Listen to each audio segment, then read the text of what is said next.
वेद, फिर क्या काम किए? पुराण, उसके बाद क्या किए? उपनिषद, फिर क्या किए? वेदांत सूत्र, फिर क्या चल रहा है? महाभारत। तो महाभारत में क्या है? 1,00,000 श्लोकों का संग्रह है। तो लोगों के पास इतना समय नहीं है उतना महाभारत पढ़े, लेकिन फिर भी जो पढ़ने वाला होता है ना, दुनिया के सभी ग्रंथ को पढ़ लेते हैं। जो नहीं पढ़ने वाला है 700 श्लोक क्या, एक भी श्लोक नहीं पाठ करते, क्या किया जाए? तो व्यासदेव ने सोचा कि चलिए 1,00,000 श्लोकों का जो महाभारत है, और इसमें ज्यादातर कर्मकांडीय सेक्शन है। कर्मकांडीय सेक्शन का अर्थ होता है, जैसे आप लक्ष्मी की पूजा करेंगे तो क्या मिलेगा आपको? धन। धन मिलेगा तो क्या करेंगे? बिल्डिंग बनाएंगे। बिल्डिंग बनाएंगे तो क्या करेंगे? सुनसान एक पत्नी लाएंगे, सुंदर पत्नी, ठीक है। हाँ, फिर बच्चे पैदा होंगे, फिर धन संसार इस तरह करके और रिलेशनशिप होगा, तो उसी जगह में वो फंस जाएंगे, बंद जाता है बेचारा। धन मिल जाता है लेकिन फंस जाता है।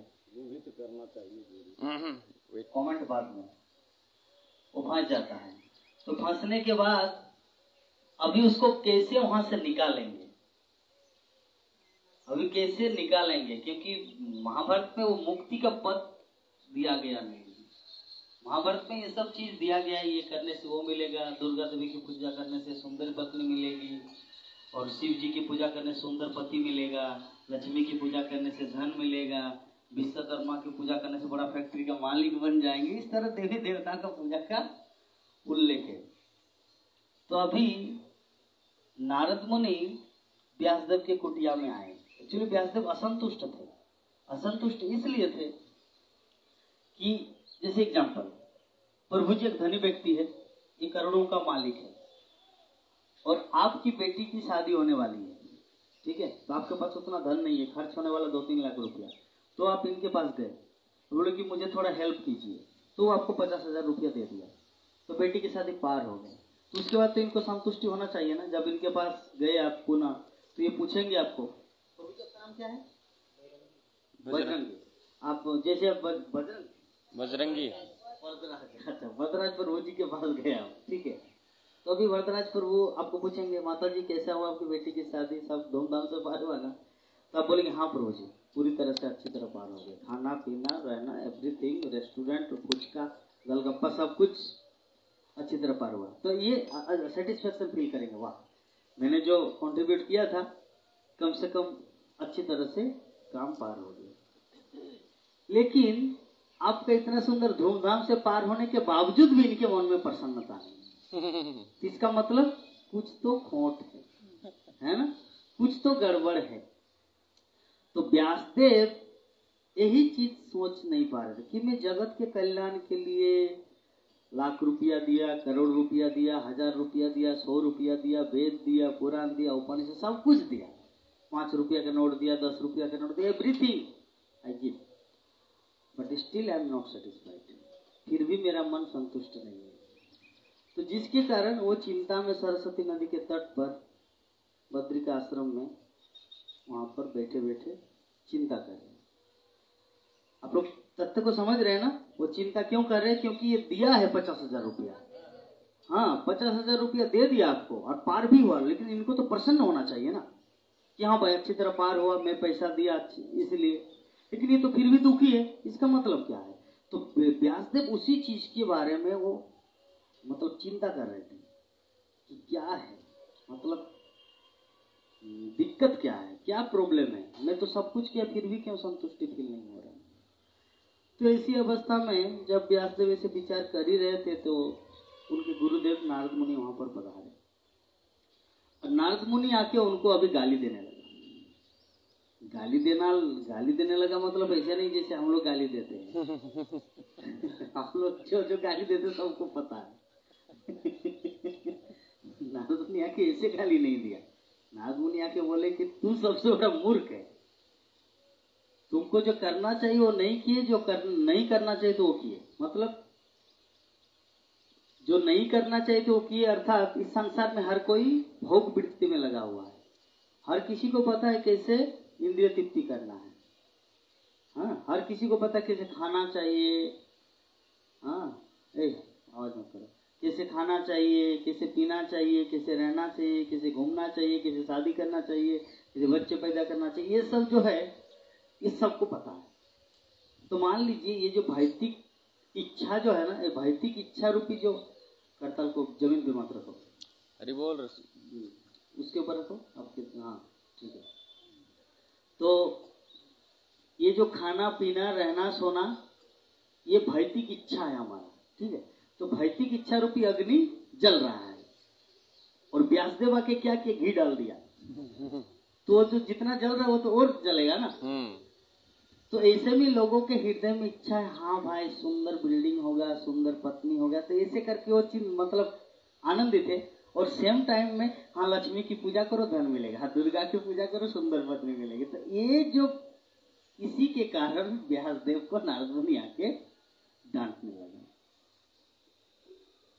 तो फिर नारद मुनि ने पूछा कि व्यासदेव आपके चेहरे में तो मुझे ऐसा कुछ दिखने को मिल रहा है जैसे किसी का धन खोया हुआ है। जैसे मान लीजिए आपके पास 5 करोड़ रुपया है, रास्ते में जा रहे बैंक, उसको जमा करने के लिए किसी ने लूट लिया, क्या हाल होगा आपका? टेंशन मतलब आत्महत्या कर देते लोग पैसा के कारण। हाँ, तो ऐसी अवस्था में वो मतलब नारद मुनि उसको एग्जाम्पल देने लगे कि जैसे किसी का धन खो जाने के बाद जैसे अवस्था होता है, जैसे किसी का पुत्र मर जाता है तो उसका अवस्था होता है, तो ऐसा ही हालत आपका है। तो अभी इस तरह करते बातचीत चल ही रहा था, कॉन्वर्सेशन चल रहा था। तो कॉन्वर्सेशन, ये वार्तालाप चलते चलते चलते चलते व्यासदेव ने अपनी विनम्रता प्रकाश की कि गुरुदेव मैंने जितना कुछ करना चाहिए था मैं सब कुछ किया, लेकिन पता नहीं फिर भी कौन सा ऐसा त्रुटि रह गया मेरे अंदर जो मेरे हृदय को संतुष्टि सेटिस्फेक्शन नहीं मिल रहा। तब नारद मुनि ने उनको बताया, देखिए व्यासदेव बात ऐसा है ना कि आपने इतने सारे वेद वेदांत षड शास्त्र सहित उपनिषद सब कुछ रचना किए, लेकिन जो करना चाहिए तो वो नहीं किए, जो नहीं करना चाहिए तो किए, जो नहीं करना चाहिए तो किए, मतलब भोग वृत्ति को बढ़ाया, घी डाला। और जो करना चाहिए था मतलब शास्त्रों में क्या चीज का वर्णन होता है कि वेदेश्च सर्वेर अहमेव वेत्ता, एकमात्र वेदों के द्वारा भगवान कृष्ण को जानने के लिए भगवान कृष्ण का गुणगान किया जाता है, कृष्ण का जसोगान करना चाहिए। तो व्यासदेव आपने इस चीज को नहीं किया। वेदों का उद्देश्य है भगवान कृष्ण के जसोगान करना, लेकिन आपने ये यशोगान नहीं किए बल्कि लोगों की भोग वृत्ति को बढ़ाए। तब नारद मुनि के इंस्ट्रक्शन जब उनको मिला तब वो श्रीमद् भागवतम की रचना की। और वही श्रीमद् भागवतम का आज जो हमारा पहला अध्याय, प्रथम स्कंद, प्रथम अध्याय, प्रथम नंबर श्लोक, जन्मादस्य जतन्नातितरश्चार्थेषु अभिज्ञसरात् तेने ब्रह्म हृदय आदि कवये मुह्यन्ति जत्सूरया। ये जो वैदिक ज्ञान सर्वप्रथम किसको दिया गया? ब्रह्मा जी। तेने ब्रह्म हृदय आदि कवये, पहला ज्ञान किसको दिया? वैदिक ज्ञान ब्रह्मा जी को। और वही ब्रह्मा जी ने वो पहला ज्ञान उसके बाद किसको दिया? ब्रह्मा ने नारद मुनि को। नारद मुनि ने किसको दिया? व्यासदेव को। व्यासदेव ने किसको दिया? मध्वाचार्य को।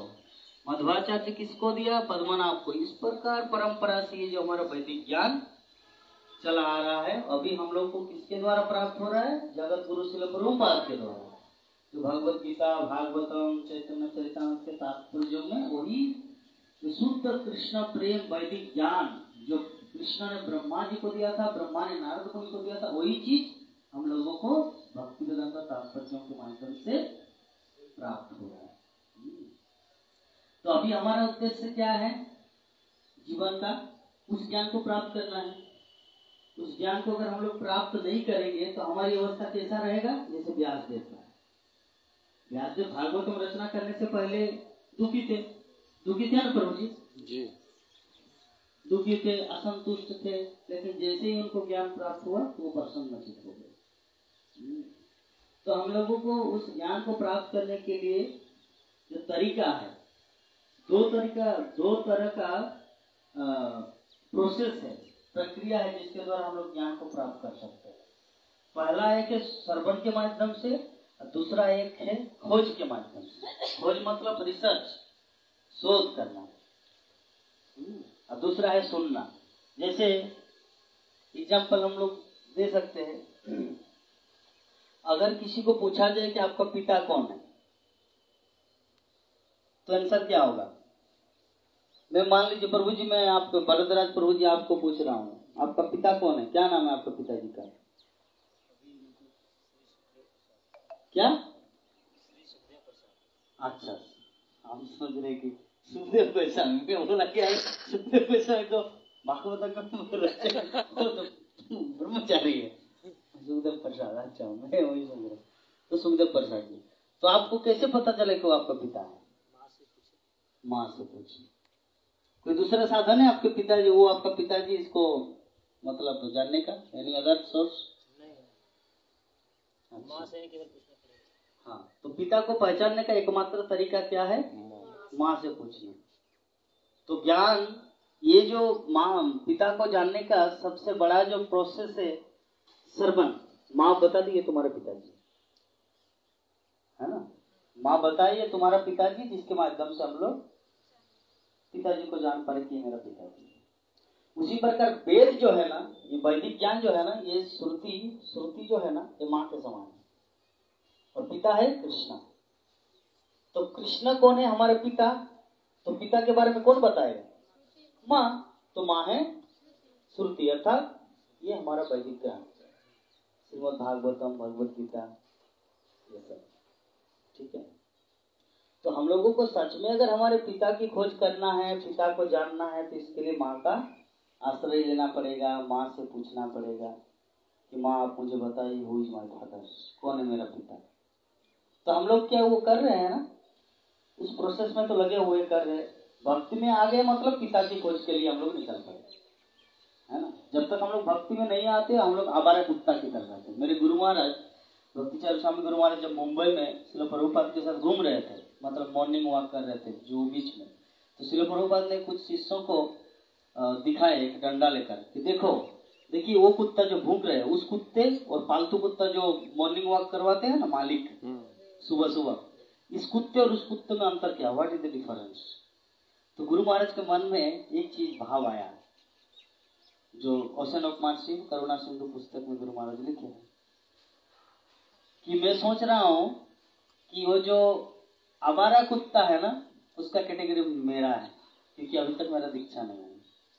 ठीक है, और जो पालतू कुत्ता है, जो मालिक उसको ग्रहण किए हैं, वो है कृष्ण का भक्त।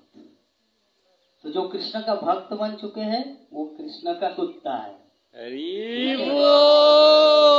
और जो कृष्ण का भक्त अभी तक नहीं हुए, वो आवारा कुत्ता है, जिसका कोई वैल्यू नहीं। उसको पत्थर भी मारेंगे, मतलब उसको लात भी मारेंगे, डंडा भी मारेंगे, अपमान भी करेंगे। लेकिन जो कृष्ण का है, जैसे हम लोग देखते हैं ना कई कई बार प्लेटफॉर्म में भी, जिसका बेल्ट लगा हुआ है कुत्ता का, जी बेल्ट, हाँ बेल्ट लगा हुआ है ना प्रभु जी, हरे कृष्णा, जो बेल्ट लगा हुआ बेल्ट, यदि इधर देखिए तो उसको जमराज या पुलिस या कोई व्यक्ति उसको लात नहीं मारेंगे, उसको डंडा नहीं मारेंगे, उसको पत्थर नहीं फेंकेंगे। लेकिन जिसका ये बेल्ट नहीं है, ये बोले आवारा है, इसको तो मारो। ठीक है, इसीलिए हम लोग को क्या करना है, वो बेल्ट लगाना है। ठीक है, हरि नाम का बेल्ट लगाना है, कंठी माला धारण करना है। आप लोग क्यों नहीं लगाए? कब लगाना है? कंठी माला लेना है। ठीक है, लज्जा सब छोड़ना है। जितना जल्दी करेंगे उतना अच्छा है, जितना देर करेंगे उतना प्रॉब्लम। देखिए प्रभु जी बोल दिए उतना मार खाएंगे, है ना। मार खाने का मतलब होता है वही, जैसे जमराज को जब पूछे, जमराज जब अपने धाम में थे, तो जमदूत उनके पास चले, बोले कि प्रभु बात ऐसा है ना, हम लोग गए थे अजामिल को लाने के लिए, लेकिन पता नहीं क्या 4 विष्णुदूत आए और हम लोग हमारे कार्य में बाधा डाले। हम लोग तो यही सोच रहे थे कि आज तक कि आप ही एकमात्र सर्वे सर्वा परमेश्वर भगवान है, आप ही एकमात्र परमेश्वर भगवान है। लेकिन अब तो पता चल रहा है कि आपसे भी बढ़कर कोई है। तो जब उनको पता चला कि आपसे भी बढ़कर कुछ है, तो जमराज ने बोले, देखो इस संसार का जो मालिक है ना, वो है कृष्णा। और कृष्ण के भक्त को, विष्णु भक्त को दूर से ही प्रणाम करना, उसके पास मत जाना, पास में भी नहीं जाना है। उसको पकड़ के मेरे धाम में, मतलब हम लोग में ले आना तो दूर की बात है, दूर से ही उनको प्रणाम करना है, उनके पास में भी मत जाना। जिसके गले में कंठी, ठीक है। तो हम लोग को जमराज के हाथों में पकड़वाना है। जैसे कल क्या एग्जाम्पल दिए थे वहां पर राजापुर में, पुलिस का, दोषी हो या निर्दोषी हो, पहला काम क्या है? एक डंडा मारना। ठीक है। तो हम लोग क्या कहते, जमदूतों के चक्कर में पड़ना है, पुलिस के चक्कर में पड़ना है नहीं।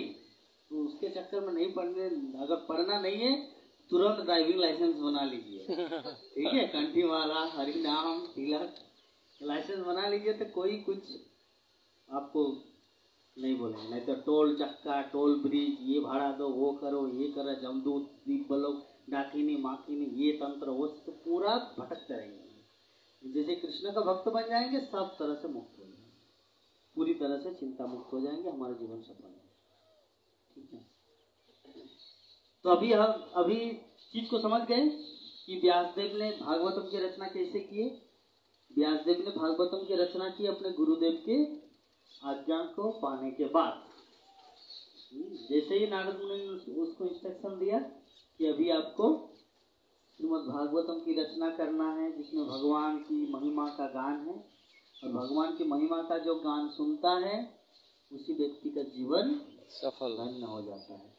तो हम लोग इस्कॉन दुनिया में, या हमारे जितने सारे इस्कॉन धनबाद के प्रभु जी, माता जी लोग जो जुड़े हुए हैं, वो लोग क्या बोलते हैं? अरे जानते हैं मैं कितना सुंदर ऑर्नामेंट पहनी हूँ, मेरा साड़ी कितना, ऐसा बोलते हैं, या कृष्ण की महिमा गान करते हैं? कृष्ण क्या करते हैं?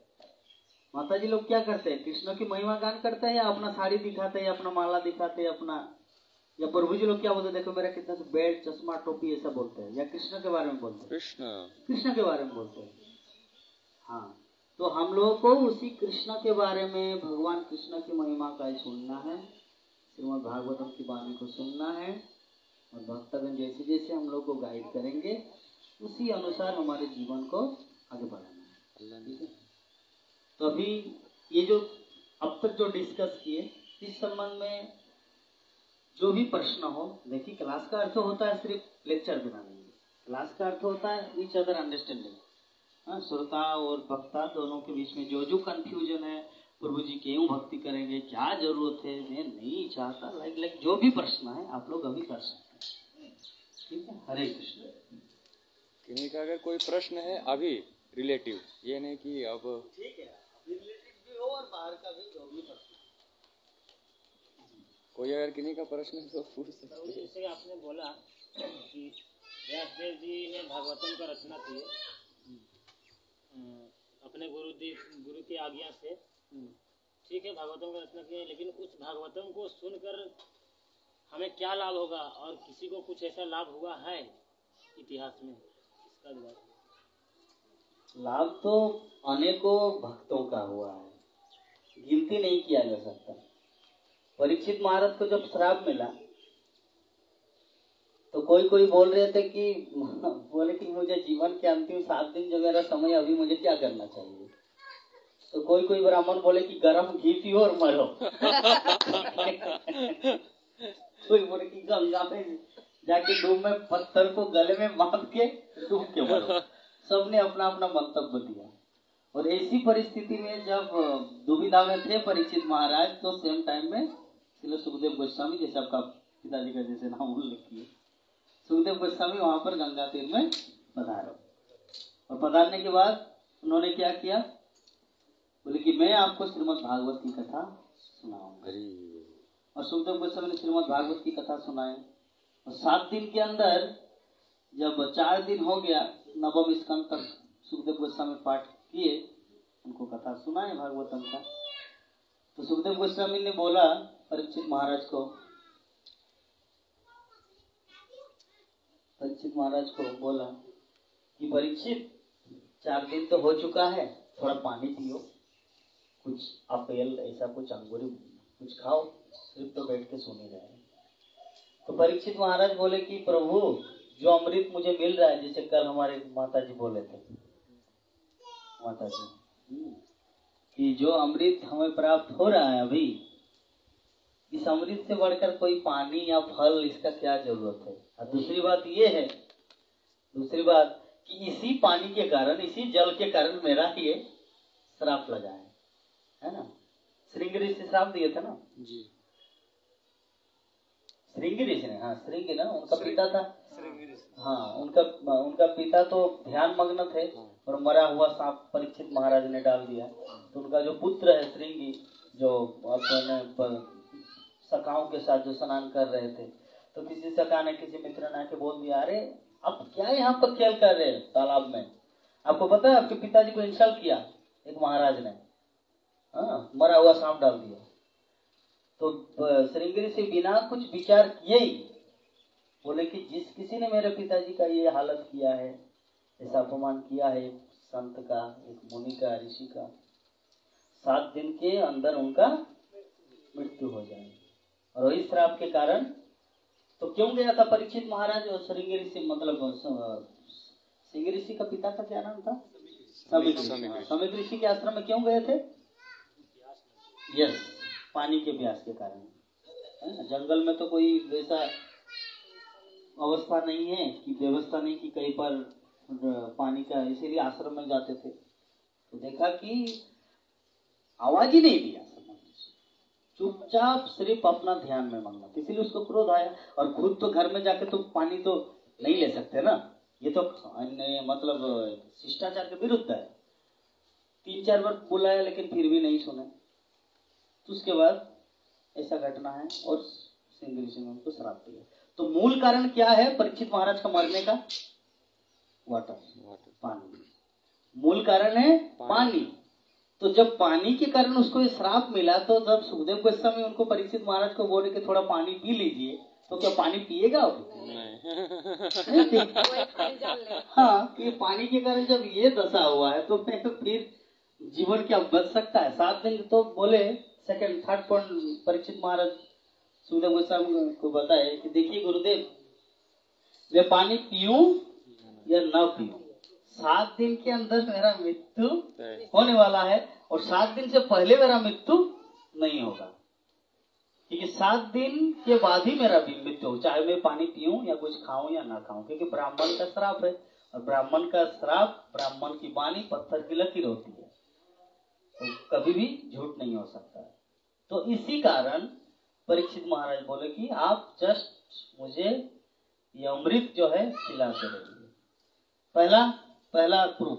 द्वितीय, जब परीक्षित महाराज को इस तरह भागवत कथा सुना रहे थे, भरद्वाज जी पहला पॉइंट सुने, आप बोले कि इतिहास में ऐसा कितना साक्ष्य है, प्रमाण है कि भागवतम श्रवण करके लोगों का उद्धार हुआ है। पहला उद्धार आपको बता दी। सेकंड, उसी समय जब परीक्षित महाराज को भागवतम कथा सुना रहे थे सुखदेव गोस्वामी, जैसे आए तो तुरंत 33 करोड़ देवी देवता स्वर्गलोक से चले आए हरिद्वार में, सुखताल में, यहाँ पे भागवत कथा हो रहा था। नैमिषारण्य सूत गोस्वामी सुना। तो जैसे ही देवतागण अमृत का कलश लेके आया, बोले कि सुखदेव जी, महाराज जी, ये लीजिए 10,000 और दीजिए आप मुझे वो मनी एक्सचेंज, मतलब ये लीजिए अमृत और मुझे भागवत कथा सुनाइए, स्वर्गलोक में जाके वहां पे भागवत कथा सुनाइए। तो बोले कि दूर, सुखदेव गोस्वामी बोले कि दूर, ये भागवत कथा की तुलना साधारण तुच्छ चीज पैसा रुपया से कर रहे, ये अमृत तो झूठा अमृत है, इसका कोई मूल्य नहीं है। हाँ, दही का मतलब क्या बोलते हैं, दूध को थोड़ा नींबू दिखे जैसे किया गया वो अमृत है। रियल अमृत जो है, वास्तविक अमृत तो श्रीमद् भागवतम है। तो इस अमृत की तुलना उस अमृत से नहीं किया जा सकता, इसीलिए आप लोग अपने अपने लोक में चले जाओ, दूर करके उसको भगा दिए। इससे प्रमाणित होता है कि हम लोग जानते हैं कि स्वर्गलोक में जाते सभी, हाँ बाबा थोड़ा दान पुण्य करते हैं, स्वर्गलोक जाएंगे, वहां पर एंजॉय करेंगे। लेकिन वहां पे लोग जो एंजॉय कर रहे स्वर्गलोक में, वो लोग यहाँ पर पृथ्वीवासी यहाँ पर आते हैं संसार में, और परीक्षित महाराज को जब श्रीमद् भागवत कथा सुनाते, बोले कि उसको ना सुना के मुझे सुना, ये लीजिए अमृत, परीक्षित महाराज को पिला दीजिए और हमें भागवत कथा सुनाइए। तो इसका मतलब क्या है, स्वर्गलोक में जो अमृत है उससे भी महामूल्यवान है हमारा भागवत। ठीक है, तो ये प्रूफ है। और भी बहुत सारे उदाहरण है, भागवतम के द्वारा कितने सारे भक्तों का उद्धार हुआ है, और आपका भी होगा, हमारा भी होगा, सबका होगा भागवतम में उद्धार। इसीलिए तो भगवान शिव को दुर्गा देवी, पार्वती देवी ने पूछा था पद्म पुराण में कि प्रभु कलयुग में जो लोग इतना पतित है उनका उद्धार कैसे होगा। तब भगवान शिव उनको बताए, तमादि देवम करुणा निधानम तमाल वर्णम सुहित अवतारम अपार संसार समुद्र सेतु भजा महाभागवत स्वरूपम। मतलब भगवान कृष्ण का जो देह का, शरीर का जो रंग है ना, वो तमाल वर्ण है। तमाल वर्णम सुहित अवतारम। सुहित मतलब वेल विजर, शुभ चिंतक, हमारा शुभ चिंतक भागवतम। अपार संसार समुद्र सेतु, ये जो समुद्र है, जिस समुद्र में हम लोग हाबू डाबू खा रहे हैं, हाबू डूबू मतलब कभी कोरोना वायरस, तो कभी भूकंप का झमेला, तो कभी राशन नहीं दे रहा सरकार, तो कभी वृद्ध पेंशन नहीं दे रहा, तो कभी अपना जॉब छूट गया, तो बिजनेस बंद हो गया, बिजनेस लॉस हो गया पूरा। तो ये जो हाबू डूबू हम लोग संसार में खा रहे हैं, दुख उठा रहे हैं। अपार संसार समुद्र सेतु, सेतु मतलब होता है ब्रिज। जिस संसार में हम लोग है, दुखमय संसार में, इस संसार से उस संसार अर्थात भगवत धाम जाने के लिए क्या है, अपार संसार समुद्र सेतु, ब्रिज, पुल, भजा महाभागवत स्वरूप। वो भागवत ही वो पुल है, वो ब्रिज है, जिसके माध्यम से हम लोग इस संसार से उस संसार तक जा सकते। तो इस प्रकार हम लोग समझ गए, प्रभु जी तब तक यहाँ पे भागवतम क्लास खत्म नहीं होगा जब तक हमारे प्रभु जी समोसा लेके नहीं आ जाते। ठीक है, इसलिए अगर जल्दी जल्दी प्रसादम पाना है तो उनको फोन कीजिए, प्रभु जी लेके आइए।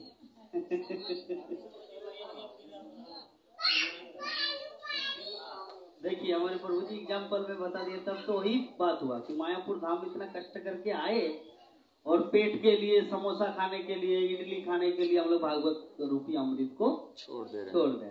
तो ये तो वही बात हुआ।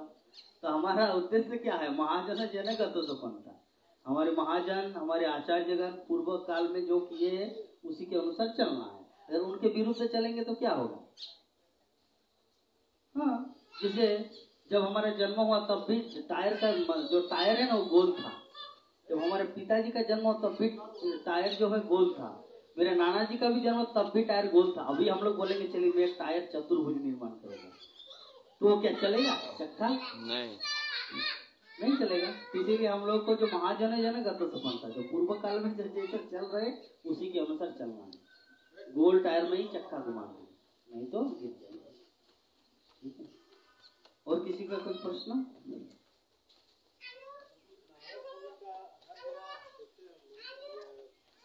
महाभारत में या बहुत ऐसे में हमेशा सबको मार्गदर्शन करते हैं, लेकिन उनका पूजा नहीं होता है, वो क्या थे नारद मुनि? नारद मुनि गुरु थे। गुरु का पूजा होता है ना, व्यास पूजा के रूप में होता है। गुरु का पूजा एक दिन होता है, लेकिन हमारी इस्कॉन में तो रोज गुरु का पूजा होता है। संसार दावा नललीढ़ लोक रानाय कारुण्य घन घनात्तम प्राप्त कल्याण। तो ये जो गुरु का पूजा। फिर दूसरा श्री गुरु चरण पद्मा केवल भक्ति सद्मा बंधमोहि सावधान माते। तो मंगल आरती में भी गुरु का पूजा हो रहा है, दर्शन आरती में भी गुरु का पूजा, और उसके बाद भगवान का पूजा। तो कैसे गुरु का पूजा नहीं? नारद मुनि का है। नारद मुनि तो वही तो गुरु परंपरा है एक। गुरु है ना। आपका गुरु जयपताका स्वामी गुरु महाराज, मेरा गुरु भक्ति चारू स्वामी महाराज, इनका गुरु गोपाल कृष्ण महाराज, उनका गुरु राधा गोविंद स्वामी महाराज, इनका गुरु राधानाथ स्वामी महाराज है। कितने सारे गुरु हैं। अगर पूरा सुबह से लेकर के सब अलग अलग, श्री गोपाल कृष्ण स्वामी नित्यानंद, श्री भक्ति चारू स्वामी, ऐसे ऐसे करते रहेंगे तब तो पूरा दिन चला जाएगा फिर भी खत्म नहीं होगा, है ना। इसीलिए गुरु मतलब एक, गुरु तत्व एक गुरु का पूजा हो मतलब नारद मुनि का भी हुआ, नरोत्तम दास ठाकुर का भी हुआ, श्रील प्रभुपाद के भी हुआ, मेरे गुरु महाराज का भी हो, पूरा गुरु तत्व है। हरि बोल। और किसी का ये पूछना चाहते हैं बाबा, कृष्ण भगवान को तो यहाँ पर तो सब कुछ हो रहा है माया पर, और राम को नाम भी हो रहा है, इसे राम के कहीं मूर्ति नहीं देखते हैं। इतना हो रहा है, उसको मूर्ति कहीं। राम का मूर्ति यहाँ पर इसीलिए नहीं है क्योंकि हमारे राम का मूर्ति है, इस्कॉन में है, जुहू मुंबई में है, कानपुर में है, लेकिन मायापुर धाम में एक्चुअली चैतन्य महाप्रभु जो है ना, अगर राम का मूर्ति चाहिए तब तो कुर्मदेव का भी मूर्ति होना चाहिए, बरादेव का भी मूर्ति होना चाहिए, हाँ, मीन अवतार का भी होना चाहिए, मत्स्य अवतार का भी होना चाहिए, तो पूरा 24 अवतार का मंदिर बनाना है। तो उतना पुजारी कहाँ है? आप अपने बेटे को ब्रह्मचारी बना दीजिए तो एक दूसरा अवतार, फिर उसका नाम ही नहीं लेना चाहिए, कृष्णा को नाम लेना चाहिए। उसका वो राम, रामचंद्र राम नहीं है, वो तो बलराम का नाम है। जो हरे कृष्णा कृष्ण कृष्ण हरे हरे, हरे राम राम राम, अयोध्यापति राम नहीं है, वो बलराम राम है, वो बलराम का राम। सुनना चाहते हैं कि जब कृष्णा नाम हो रहा है, राम को भी नाम हो रहा है, हरे हरे राम बलराम को बोला जा रहा है, बलराम बलराम जी, वही तो समझा रहे हैं। जो राम वहाँ पे उल्लेख है ना हरे कृष्ण महामंत्र में, वो अयोध्यापति दशरथ पुत्र नाम राम नहीं है, वो भगवान श्री कृष्ण बलराम जो है वो राम, ठीक है। इसलिए और कोई दूसरा क्वेश्चन?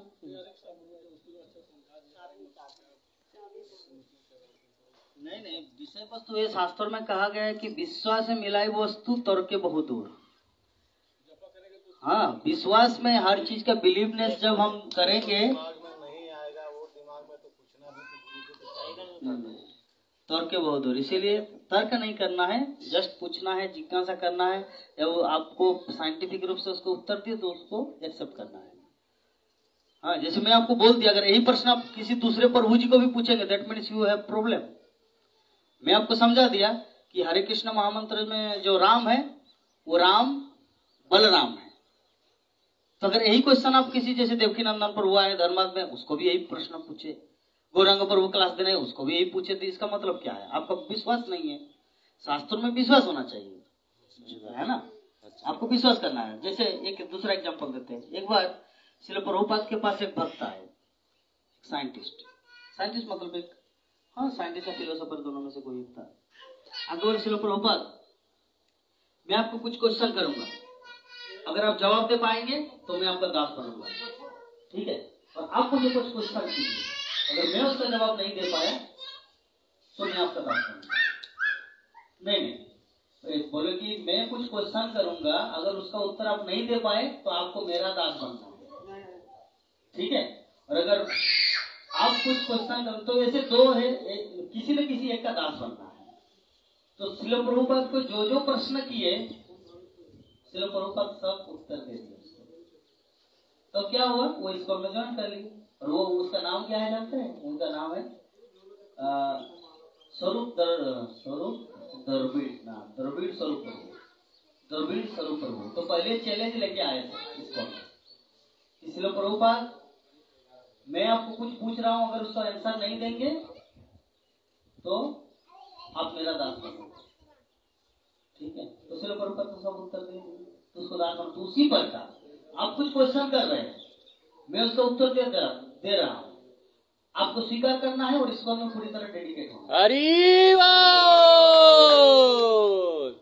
मेरे चरणों में नहीं, प्रभुपाद, ठीक है। और कोई और भी जो प्रश्न है, मैं आप ही का प्रश्न लूंगा, बताइए जो प्रश्न आप बताएंगे पूरा कैलकुलेट करके। लेकिन हाँ, प्रभु जी तब तक सोच रहे हैं। नहीं पूछना जानना चाहता था कि जब दोनों को नाम ले रहा है तो एक का यहाँ मिलता है, यो के कहीं हर जगह घूम रहे हैं, तो इसका जवाब तो मिल गया। अब कोई और प्रश्न है? चलिए, हरि बोल।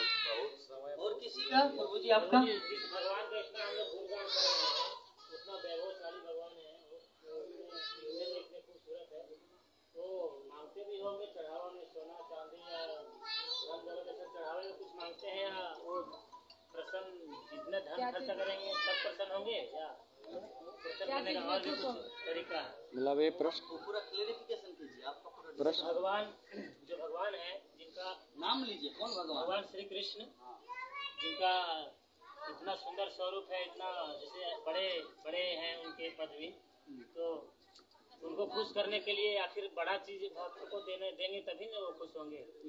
तो भगवान को खुश करने के लिए हमको बड़ा से बड़ा चीज दान करना होता है, तभी भगवान खुश होते हैं, या उसका कुछ और उपाय है? आपके पास क्या बड़ा है? नहीं वही नहीं, मैं वो बड़ा चीज, मैं पहले बड़ा का परिभाषा जानना चाहता हूँ, क्या है आपके पास? जैसे भौतिक दुनिया में हम जैसा नहीं, मैं आपका पहले पूछना चाह रहा हूँ। भगवान को चढ़ाने के लिए सोना चांदी चाहिए, या अच्छे अच्छे लड्डू वगैरह? ना, भगवान तो कुछ नहीं चाहते। भगवान बोलते पत्रम पुष्पम फलम तोयम, जो मैं भक्ता परियच्छति। अगर कोई पत्र पुष्प फल प्रेम के साथ मुझे अर्पण करते हैं, तदहम भक्त उपरती तस्नामी पर्यतात्म, मैं उसको प्रेम पूर्वक ग्रहण करता हूँ। भगवान तो नहीं बोलते कि सोनाम रूपम त्वयम, भगवान बोलते पत्रम पुष्पम फलम त्वयम। श्रील प्रभुपाद तात्पर्य में लिखते कि ये हर जगह मिलता है फ्री में। तुलसी पत्ता हर जगह है ना? हाँ। पैसा देना पड़ता है? नहीं। पानी के लिए पैसा देना पड़ता है? नहीं। ट्रेन में तो देना पड़ता है, ट्रेन में 15 रुपया लीटर, वो अलग मैटर है, लेकिन पानी का पैसा नहीं लगता। हाँ, तो पत्रम पुष्पम फलम तोयम, तो जो चीज इसे वही समझा रहे हैं, पानी का पैसा लगता है, वही बता रहे हैं। हाँ। समझिए प्रभु पहले, जी समझिए। एक तो भी you are older than me, आप मुझसे बहुत मेरे पिता की उम्र के हैं, लेकिन श्रील प्रभुपाद बोलते हैं कि व्यक्ति वृद्ध होता है ज्ञान से, व्यक्ति वृद्ध उम्र से नहीं होता, अनुभव से। इसीलिए यहाँ पे जितने सारे उपस्थित भक्तगण देख रहे हैं ना, उनका अनुभव बहुत ज्यादा है। आपको विनम्रता बस पूछना है और सब तरह का आंसर आपको मिलेगा। इस्कॉन में ऐसा कोई आंसर नहीं, मतलब ऐसा कोई प्रश्न नहीं है जिसका उत्तर इस्कॉन में नहीं मिलता। इसीलिए इस्कॉन में ज्यादा से ज्यादा बुद्धिमान लोग रहते हैं। आपको इसीलिए इस्कॉन में पूरी तरह डेडिकेट करना अपने लाइफ, यही मेरा बोलना है। और इसके लिए आपको क्या करना है, क्लास सुनना है, प्रभुपाद का बुक्स पढ़ना है, अगर हिंदी पढ़ना आता तो यथारूप भगवत गीता पढ़ना है, ठीक है। तो अभी तो प्रसाद आ गया है, 10 भी बज गया है।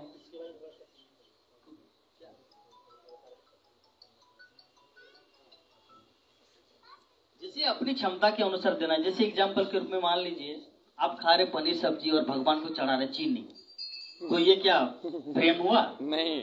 पत्रम पुष्पम फलम, तुम प्रेम के साथ देना है, मतलब क्या है? प्रेम के साथ देना है मतलब आपकी क्षमता अनुसार जो है ना।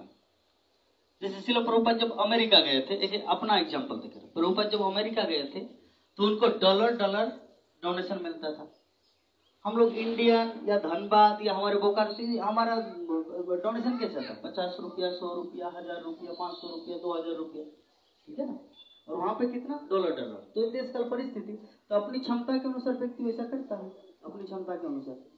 तो ऐसे ही भगवान को भी जो हम लोग जो कुछ चढ़ाते हैं अपनी क्षमता के अनुसार चढ़ाते, ठीक है। ऐसा नहीं कि आप खा रहे स्टील के प्लेट में, हाँ भगवान को सोने तक चढ़ा सकते क्योंकि वो तो मालिक है। तो आपका जो बोलने का भाव है, मैं समझ गया कि भगवान किसमें खुश होता है। भगवान खुश होते हैं आपके प्रेम से। हाँ, भगवान श्री कृष्ण गए थे कहाँ पर? दुर्योधन के पास। क्या करने के लिए?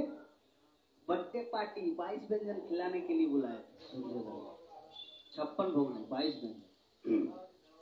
तो 22 व्यंजन जब बुलाए थे तो भगवान श्री कृष्ण को पता लग गया कि इनके मन में अहंकार है, इसका भाव क्या है? भाव क्या है? अरे गवाला माले, अरे कहाँ गाँव का थोड़ा के कुछ आगे तो देखो। तो कृष्ण बोल रहे कि तू क्या मुझे कर, मैं तो 56 भोग खाता हूँ जगन्नाथपुरी में, तू 22 व्यंजन खिला के मुझे क्या? तो ऐसे करके दुर्योधन के घर में आए। दुर्योधन के घर में आने के बाद वो लास्ट में जैसे हाथी पूरा पार होता है लेकिन पूंछ अटक जाता है, वैसे ही दुर्योधन के घर तक आए और चले गए विदुर के पास, और क्या खाए? केला का छिलका, केला भी नहीं, केला का छिलका, है ना? तो क्या खाए भगवान? प्रेम खाए या धन दौलत खाए? प्रेम। प्रेम। तब सत्य में समझ लेना है, भगवान की लीला तो सब जगह है।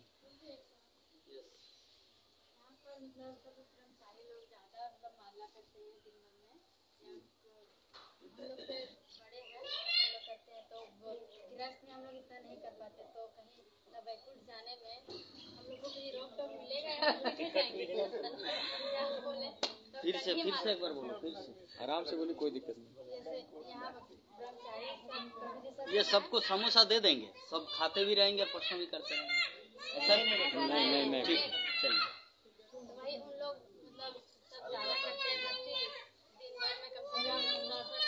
हरे कृष्णा। अरविंद प्रभु तो नीचे ले जाइए बच्चे को। साउंड थोड़ा सा आप रख। मैं ध्यान नहीं दिया उधर, बच्चे के ऊपर ध्यान। हमारे प्रभु जी सब ब्रह्मचारी हैं, तो उन लोग दिन भर में कम से कम 64 माला 32 माला इस तरह और कुछ ज्यादा करते हैं, प्रभु का नाम हमेशा लेते रहते हैं। तो उन लोग का भक्ति बहुत सर्वश्रेष्ठ है, उच्च कोटि में है। और हम लोग गृहस्थ में है तो गृहस्थ में हरे कृष्णा। सभी चुप रहे, ध्यान से सुनिए। कुछ अटक जाते हैं, नहीं कर पाते हैं, तो 16 माला जब ये 2 3 4 माला जितना भी हुआ, तो मतलब वैकुंठ जाने में या भगवत धाम जो जाने में हम लोग को डायरेक्टली टिकट मिलेगा या फिर कुछ कहीं रोक? इनका प्रश्न है ना प्रभु, आप भी बताएंगे, मैं तो समझ गया। ठीक है।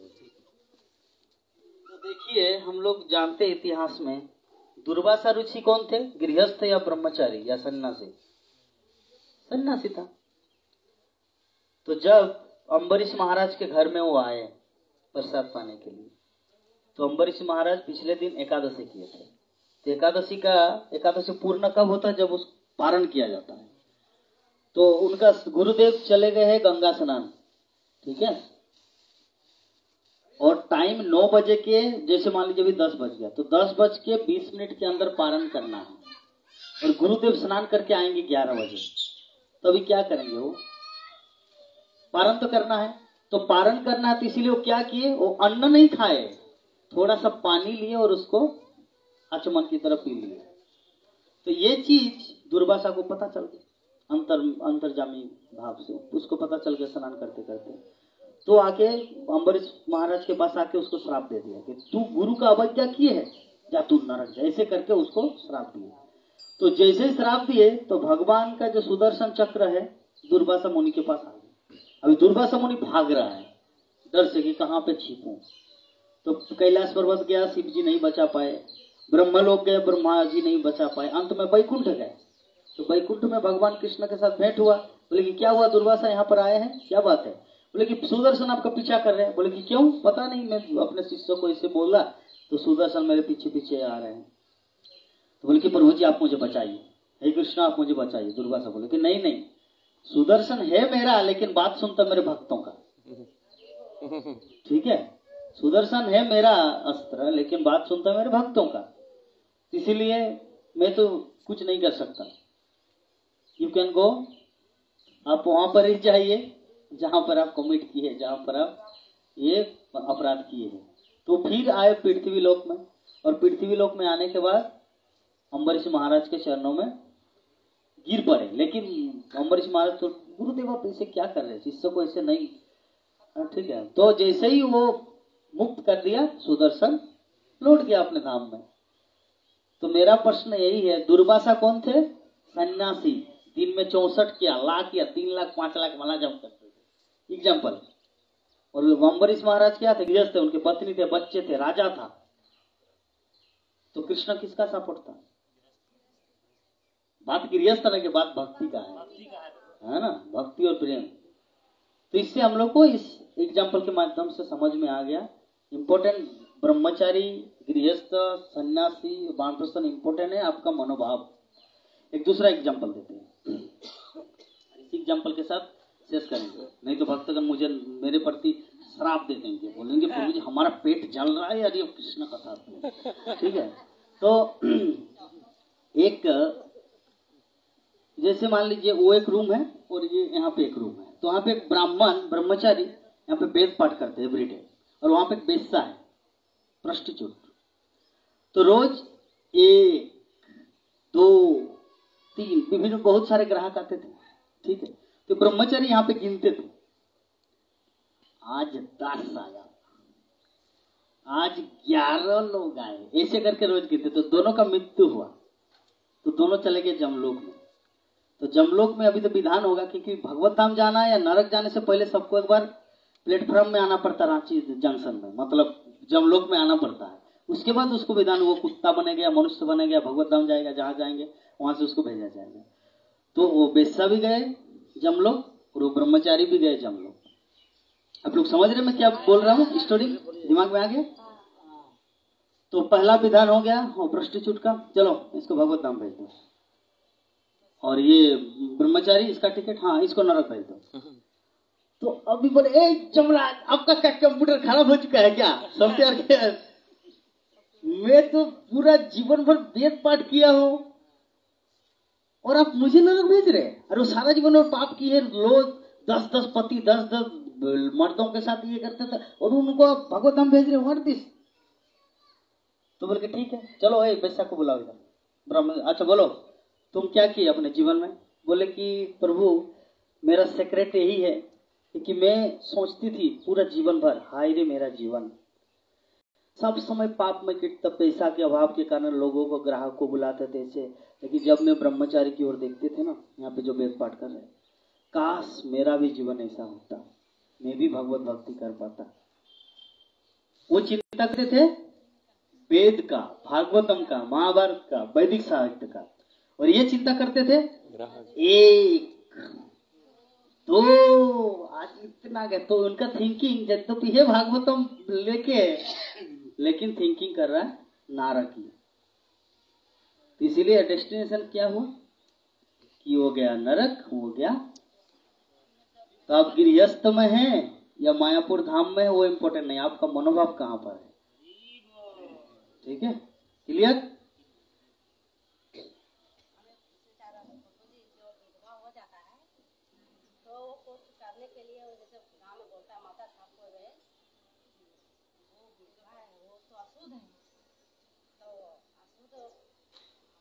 बोल रही देता है, उसको आप लोग बोलते हैं जाने दो, विधवा किसका कहा जाता है, ये तो लमर लगेला पति है। तो हम तो, मेरा पति तो जीवन भर तो जीवित रहेगा, हम तो ये सोच करके हम पूजा करते हैं। तो कितना भी कुछ करेगा, हम अपने के हाल में अपने में, हम ये सोच करके हम सोचते जाते हैं कि मेरा पति जीवन, हम इससे हम इसी करके हम सोचते हैं, हम दिखावा नहीं सोचते हैं। ईश्वर के धर्म में हम बोलते हैं, मगर लोग बोलता है ऐसा ही कि इसका पति नहीं है, ये भी ऐसा करता है। वो बोलता है कि जाने दो, आप लोग का पति है तो आप लोग अच्छा से करिए, आराम से आप लोग का बाद में करेंगे। तो अशुद्ध नहीं हुए। आप बोलिए क्या बोलना चाह रहे हैं, शॉर्ट में बोलिए।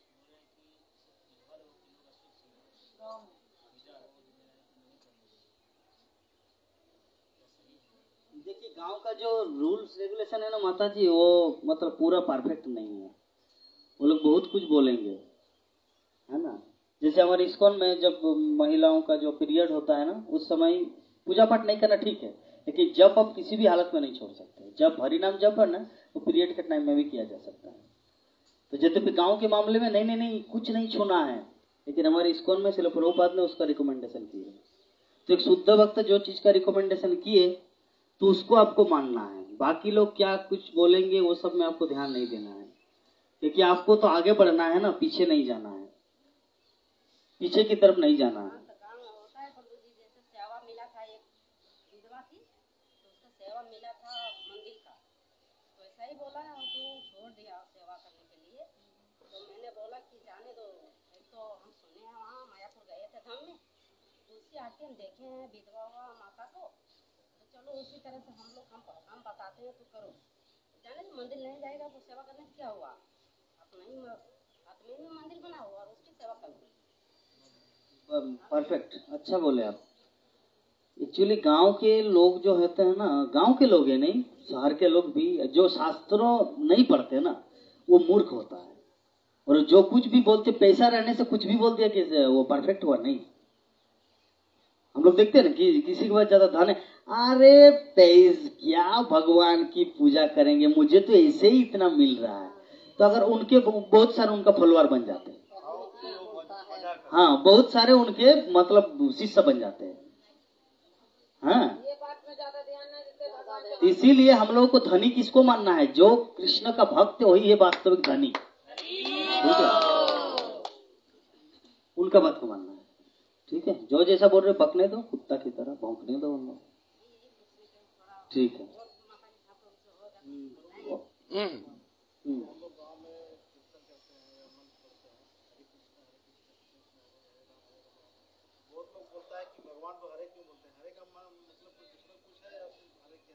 हरे का मतलब होता है राधा रानी। हरा शब्द जो है ना, हरा राधा रानी को प्यार से बोला। जैसे आपकी पत्नी का लीगल नाम क्या है आधार कार्ड में? पार्वती। और इसमें उसको क्या पुकारते हैं सब समय? हाँ, क्या है एग्जाम्पल?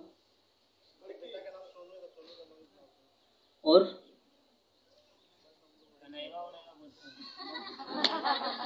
प्रभु जी, अरविंद प्रभु आपकी पत्नी को क्या क्या नाम से बुलाते हैं?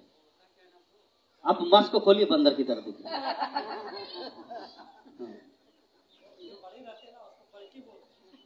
नहीं नहीं, आप अपनी पत्नी को क्या बुलाते हैं? रे नहीं, और भी क्लेरिफिकेशन आप बताइए। आप अपने माता जी को क्या मतलब?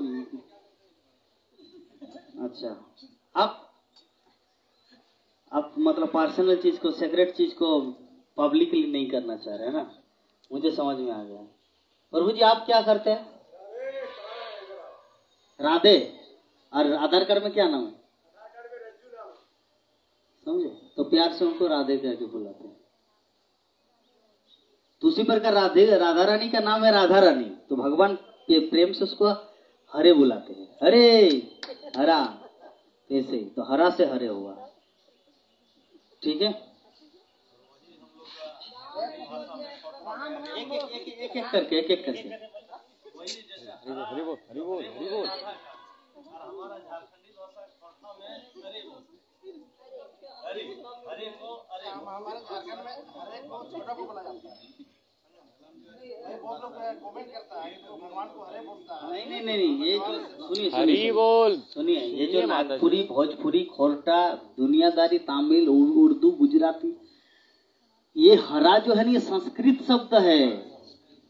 ये संस्कृत के साथ इसका तुलना नहीं किया जा सकता। एक चीज आप लोग को और एक चीज हम एक्स्ट्रा नॉलेज देके जा रहे हो, ये है हम लोग जानते हैं कि कभी कभी ऐसे बोला जाता है, ये जो वाल्मीकि था ना, पहले था रत्नाकर दस्यु। वो पहले क्या बोलते थे जब भगवान का नाम उच्चारण नहीं कर पा रहे थे? मरा मरा। लेकिन ये पूरी तरह से असत्य है, ये रियलिटी नहीं है। भक्ति सिद्धांत सरस्वती ठाकुर बोले कि मरा शब्द जो वो बांग्ला है, और संस्कृत में मरा बोल के कुछ शब्द है ही नहीं। इसका मतलब है जो लोकप्रिय जो बन चुका है, इवन रामानंद सागर के रामायण सीरियल में भी, इवन बहुत सारे इस्कॉन के लेक्चरर भी वो मरा वाला, इवन लाल गोविंदपुर और भी बहुत सारे भक्तगण इसका यूज करते हैं। क्योंकि प्रॉपर सोर्स से जब तक ज्ञान वेरीफाइड नहीं होगा ना, तब तक गलती होगा। भक्ति सिद्धांत सरस्वती ठाकुर बोले ये जो वाल्मीकि जो पहले रत्नाकर दस्यु था, वो इतना पापी था, उनके जीवा से राम नाम का उच्चारण नहीं हो रहा था, तब वो मरा मरा मरा। ये पूरी तरह से झूठ है, ऐसा है नहीं, घटना दूसरा है। क्योंकि मरा शब्द बांग्ला है और संस्कृत में मरा बोल के कुछ शब्द नहीं है, वहां पे मृत्यु है, ठीक है ना? नहीं बोला।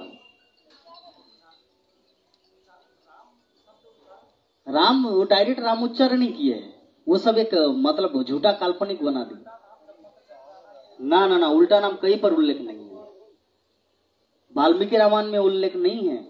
और भक्ति सिद्धांत सरस्वती ठाकुर, पता नहीं तुलसीदास वाला हम सुने नहीं, लेकिन भक्ति विनोद ठाकुर बोलते हैं कि Ramcharitmanas not so verified than Valmiki Ramayan.